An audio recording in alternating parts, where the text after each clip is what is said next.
Es domāju, izloze ir izloze. Šeit mēs neko nevaram iespaidot. Izlozes rezultātu komentāri.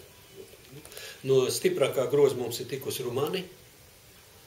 Rumānija ir iepriekšējā ciklā, mēs arī bijām kopā ar viņiem, tā kā es domāju, gan spēlētājiem iepriekšējā sasaukumu, gan šīta sasaukumu U21 izlasē jau ir pieredze ar viņiem spēlē, tāpat arī mūsu treneru sastāvam.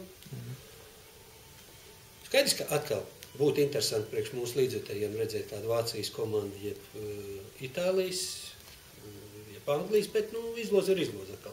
Es domāju, ka Francija, tur bez komentāriem, es domāju, tā būs viena no stiprākām. Bet ar Slovākiju un Kazahstānu vajadzēs cīnīties. Vai Rumānija no pirmā groza skatoties ir mums izdevīgākā komanda vai tomēr neizdevīgākā komanda? Atkal, grūti man komentēt. Es saku, protams, būtu priekš mūsu puišiem, es domāju, priekš līdzjutējiem būtu interesantāk, lai mums būtu kāda stiprāka komanda. No futbola lielvalstīm tādā ziņā, stipruma ziņā, es domāju, ka Rumānija viņa atbilst tam, ka viņa arī bija pirmajā grozā. Tā kā... Nu jā, un runājot par mūsu 90. gadā dzimušiem puikām, kas tad arī spēlē šajā U21 izlasē, kā viņi sevi iepriekš ir pierādījuši un kā jūs skatāties, vai viņiem ir izredzes? Izredzes ir katreiz.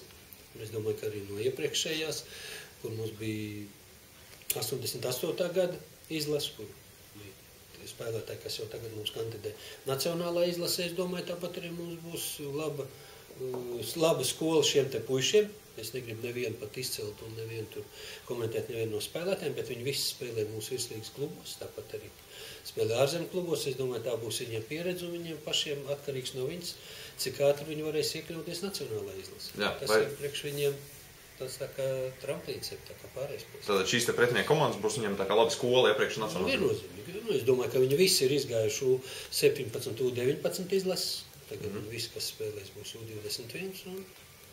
Kāds būs uzdevums Zemļinskam šajā te kvalifikācijas ciklā? Es domāju, sagatavot labs spēlētājs nacionālā izlase. Protams, katrā spēlē cīnīties par uzvaru. Beigās, ja mēs to izdarīsim, tad varbūt arī cīnīties par kādu no vietām. Tātad viņam nekāds, teiksim, vietu sadalījums. Mēs nekad to neesam darījuši. Nacionālā izlasē, viņš ir tāds nosacīts, katreiz uzdevums tiek dots.